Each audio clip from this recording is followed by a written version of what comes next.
O apoio e valorização à vida à distância é um tratamento espiritual desenvolvido pelo Centro Espírita Fé, Amor e Caridade de Tramandaí. Este trabalho é realizado há 8 anos sob a coordenação espiritual de Ivone Pereira e demais benfeitores. Este tratamento espiritual visa atender o indivíduo em suas necessidades, bem como assistência espiritual de toda a família, encarnados e desencarnados. O tratamento deve ser realizado por 6 semanas, durante todas as segundas-feiras, no horário das 16 horas até as 16h30. Cada assistido deve permanecer conectado com a equipe espiritual, iniciando pela prece simples de abertura. Logo após, deve iniciar a leitura do Evangelho segundo o Espiritismo, no capítulo e item sugerido anteriormente. Ao término da leitura, deve-se fazer a prece de encerramento, agradecendo a assistência e a companhia dos benfeitores espirituais. Para finalizar o tratamento, é necessário o autoabraço, reconectando-se consigo mesmo. Boa tarde, amigos. Bem-vindos a este trabalho de atendimento espiritual à distância, apoio e valorização da vida, sob a coordenação espiritual de Ivone Amaral Pereira. Vamos nos colocar em sintonia com essa equipe de benfeitores espirituais para nos acompanhar neste momento de fé, amor e caridade através da prece de abertura. Pai nosso que estás em toda parte, santificado seja o teu nome, no louvor de todas as criaturas. Venha a nós o teu reino de amor e sabedoria. Seja feita a tua vontade, acima de nossos desejos, tanto na terra quanto nos círculos espirituais. O pão nosso da mente e do corpo dá-nos hoje. Perdoa as nossas dívidas, ensinando-nos a perdoar nossos devedores com o esquecimento de todo mal. Não permitas que venhamos a cair sob os golpes da tentação de nossa própria inferioridade.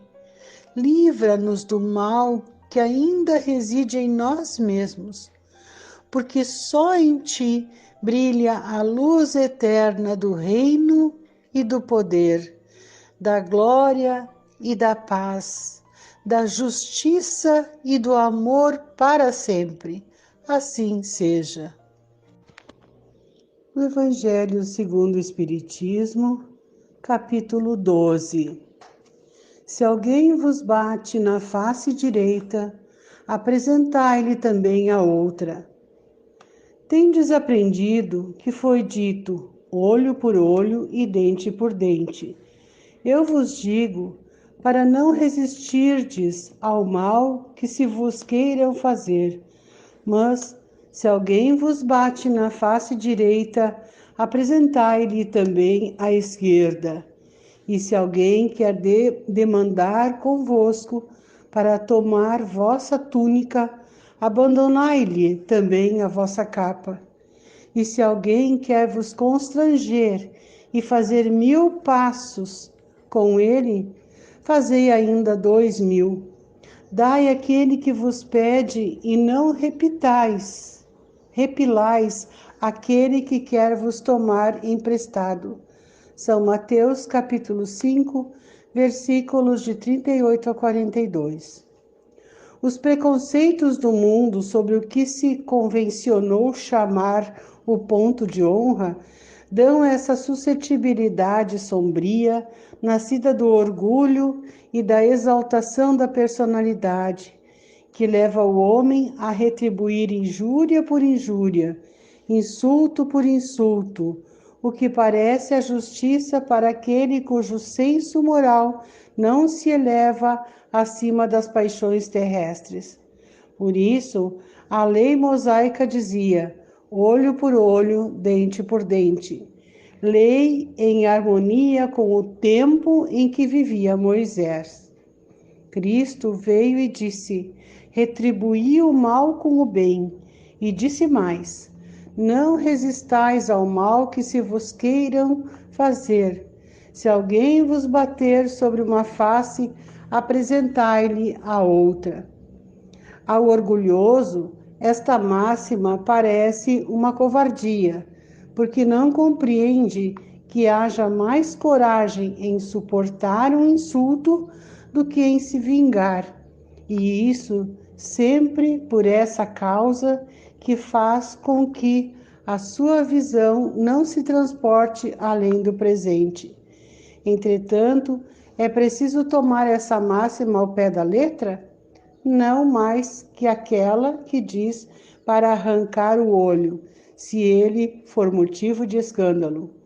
Acentuada em todas as suas consequências, seria condenar toda a repressão, mesmo legal, e deixar o campo livre aos maus, lhes dissipando todo o medo.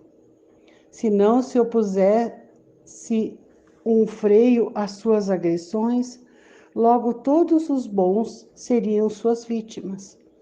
O próprio instinto de conservação, que é uma lei natural, diz que não é preciso estender benevolentemente o pescoço ao assassino. Por essas palavras, portanto, Jesus não interditou a defesa, mas condenou a vingança.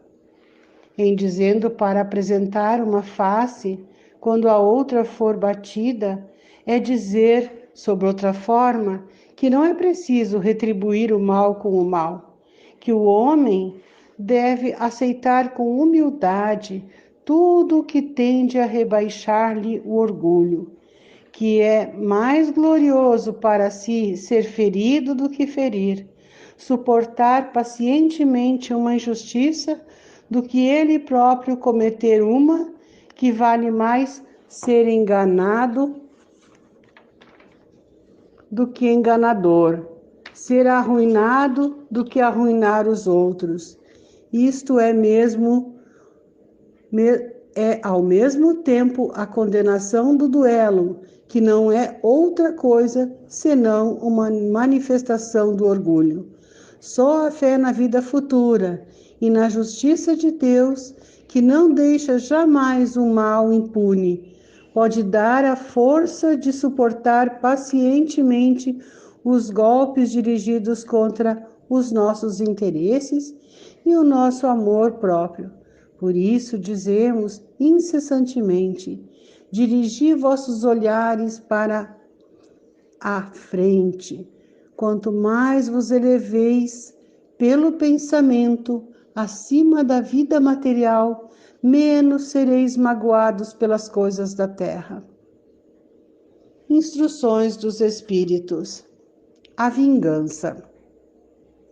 A vingança é o último vestígio abandonado pelos costumes bárbaros que tendem a se apagar do meio dos homens. Ela é, como o duelo, um dos últimos vestígios desses costumes selvagens sob os quais se debatia a humanidade no início da era cristã. Por isso, a vingança é um indício certo do estado atrasado dos homens que a ela se entregam e dos espíritos que podem ainda inspirá-la. Portanto, meus amigos, esse sentimento não deve jamais fazer vibrar o coração de quem se diga e se afirme espírita. Vingar-se, vós o sabeis, é de tal modo contrário a esta prescrição do Cristo: perdoai aos vossos inimigos, que aquele que se recusa a perdoar não somente não é espírita, como não é nem mesmo cristão. A vingança é uma inspiração tanto mais funesta quanto a falsidade e a baixeza são suas companheiras assíduas. Com efeito, aquele que se entrega a essa fatal e cega paixão não se vinga quase nunca a céu aberto. Quando é o mais forte, precipita-se como um animal feroz sobre aquele a quem chama seu inimigo. Quando a visão deste vem inflamar sua paixão, sua cólera e seu ódio. Mas, o mais frequentemente, ele reveste uma aparência hipócrita, em dissimulando, no mais profundo do seu coração, os maus sentimentos que o animam. Toma caminhos escusos, segue na sombra seu inimigo, sem desconfiança e espera um momento propício para atingi-lo sem perigo. Esconde-se dele, espreitando-o sem cessar. Arma-lhe emboscadas odiosas e derrama-lhe, chegada a ocasião, o veneno no copo. Quando seu ódio não vai até a esses extremos, ele o ataca então em sua honra e em suas afeições. Não recua diante da calúnia e suas insinuações pérfidas, habilmente semeadas para todos os ventos, vão crescendo pelo caminho.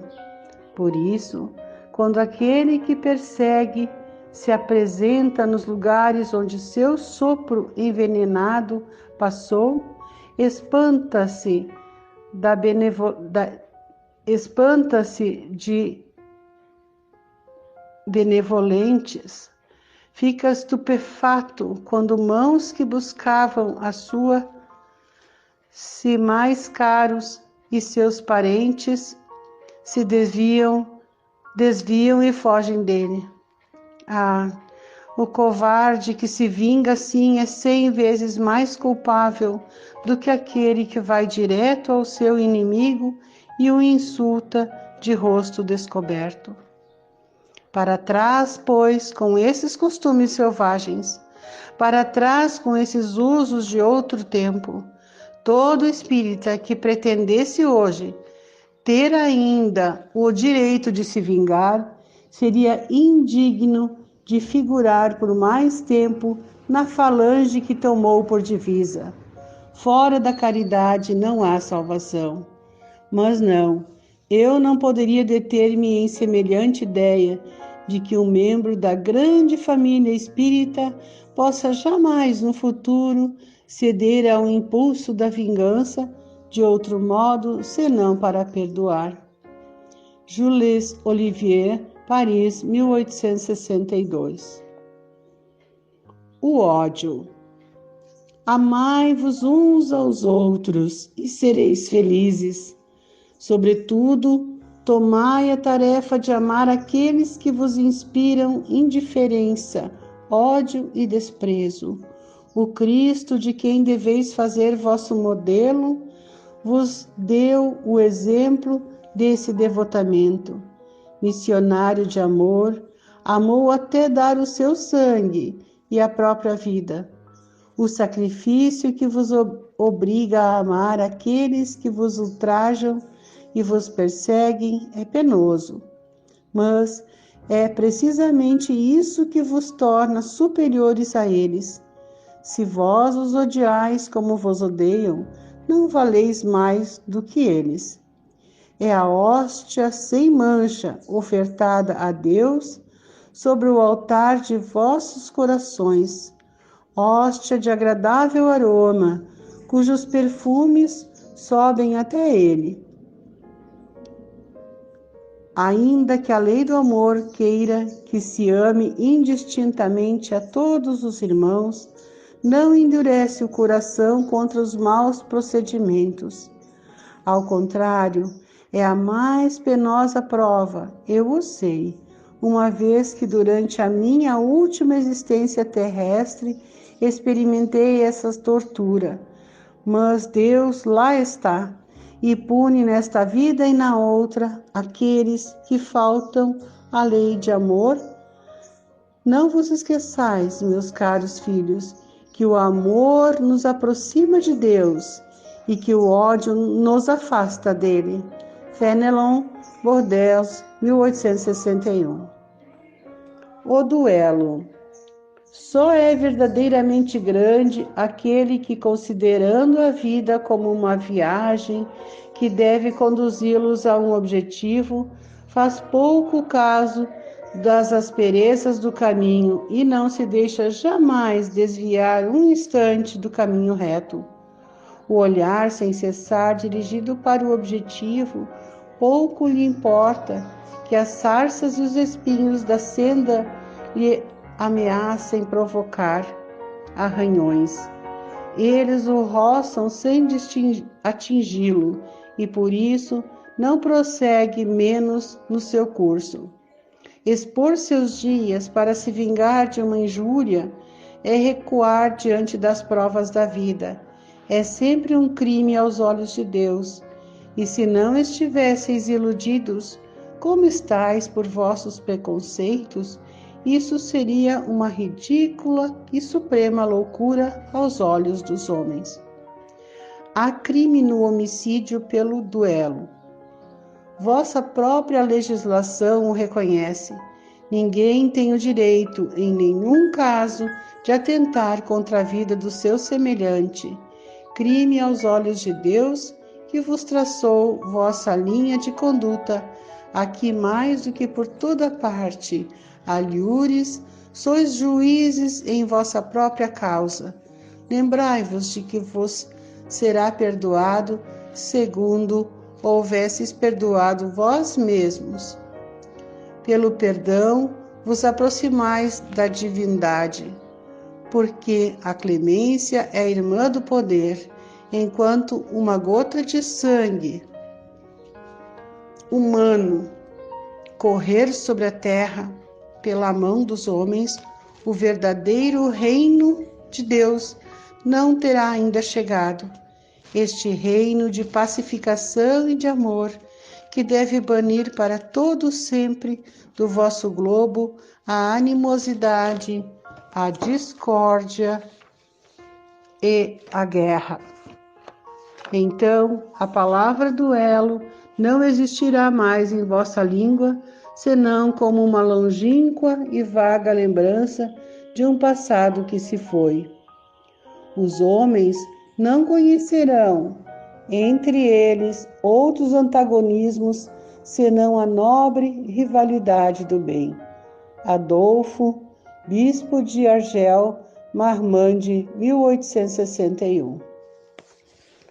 O duelo pode, sem dúvida, em certos casos, ser uma prova de coragem física, de desprezo pela vida, mas incontestavelmente é a prova de uma covardia moral, como no suicídio. O suicida não tem a coragem de afrontar as vicissitudes da vida. O dualista não tem a de afrontar as ofensas. O Cristo não vos disse que há mais de honra e de coragem em apresentar a face esquerda aquele que feriu a direita do que se vingar de uma injúria? O Cristo não disse a Pedro no Jardim das Oliveiras: tornai a pôr vossa espada na bainha, porque aquele que matar pela espada, perecerá pela espada? Com essas palavras, Jesus não condena para sempre o duelo? Com efeito, meus filhos, o que é, pois, essa coragem nascida de um temperamento violento, sanguíneo e colérico, bramindo a primeira ofensa? Onde, pois, está a grandeza de alma naquele que a menor injúria quer lavá-la em sangue? Mas ele tremia, porque sempre, no fundo da sua consciência, uma voz lhe gritará: Caim, Caim, que fizeste do seu irmão? Foi-me preciso sangue para salvar minha honra, dirás, e essa voz, ela, porém, responderá: quiseste salvá-la diante dos homens por alguns instantes que te restam para viver na terra, e não pensaste em salvá-la todos os ultrajes, salvá-la diante de Deus? Pobre louco, quanto sangue pediria o Cristo, pois por todos os ultrajes que recebeu? Não somente o feriste com os espinhos e a lança, não somente o pregastes num madeiro infamante, mas ainda no meio da sua agonia pôde ele ouvir as zombarias que lhe eram prodigalizadas. Que reparação, pois, de tantos ultrajes vos pediu? O último grito do cordeiro foi uma prece para seus carrascos. Ó, como ele, perdoai e orai por aqueles que vos ofendem. Amigos, lembrai-vos desse preceito, amai-vos uns aos outros, e então, ao golpe dado pelo ódio, respondereis com um sorriso, e ao ultraje pelo perdão. O mundo, sem dúvida, se levantará furioso e vos tratará de covarde. Erguei a cabeça alto e mostrai então que a vossa fronte não temeria também ela de se carregar de espinhos a exemplo do Cristo, mas que vossa mão não quer ser cúmplice de um homicídio que autoriza supostamente uma falsa aparência de honra, que não é senão do orgulho e do amor próprio. Em vos criando, Deus vos deu o direito de vida e de morte, uns sobre os outros?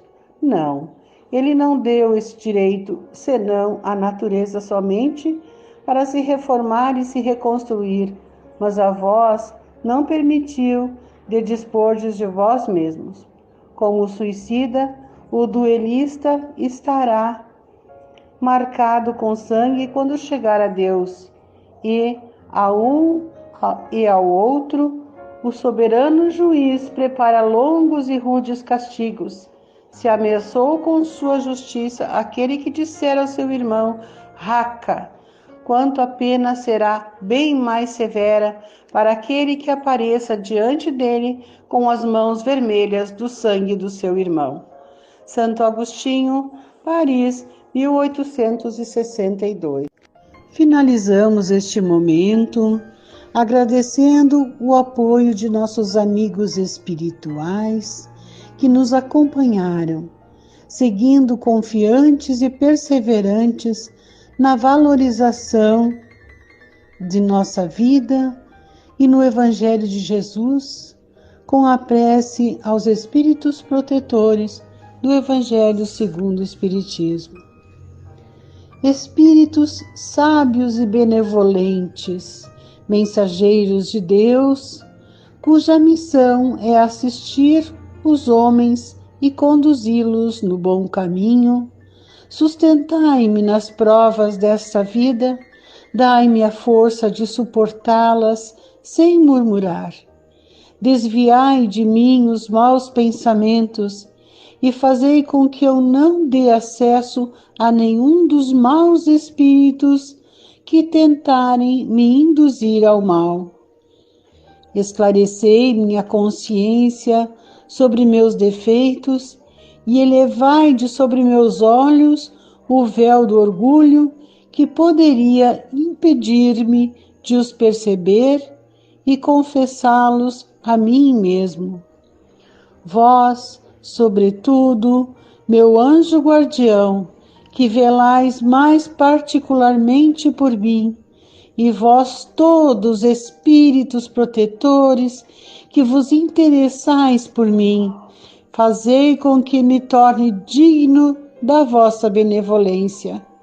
Conheceis as minhas necessidades, que elas sejam satisfeitas segundo a vontade de Deus. Que assim seja. Permaneça nesse instante sentado confortavelmente para realizar o autoabraço. Abrace-se de maneira prazerosa e confortável e repita comigo: eu amo a Deus, eu amo a Jesus, eu amo a vida, eu me amo. Que assim seja.